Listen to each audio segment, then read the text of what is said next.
లేదు ఆ టైం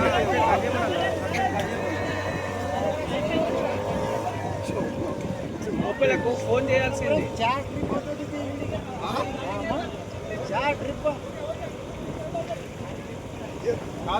ఆయన అడుగుతారు మన పని అయిపోయింది కానీ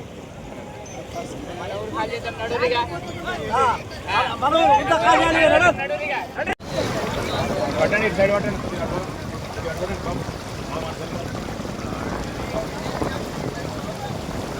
స్టార్ట్ అయిందా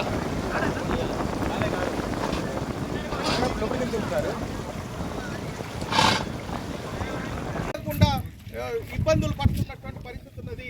కాబట్టి రైతులకు నష్టపరిహారాన్ని చెల్లించడం కోసం అధికార యంత్రాంగం వెంటనే యుద్ధ ప్రాతిపదికన పంటల నష్టాన్ని అంచనా వేయాలా, నష్టపరిహారాన్ని చెల్లించి రైతుల్ని ఆదుకోవాలా. అదేవిధంగా ఈరోజు 2 రోజుల నుంచి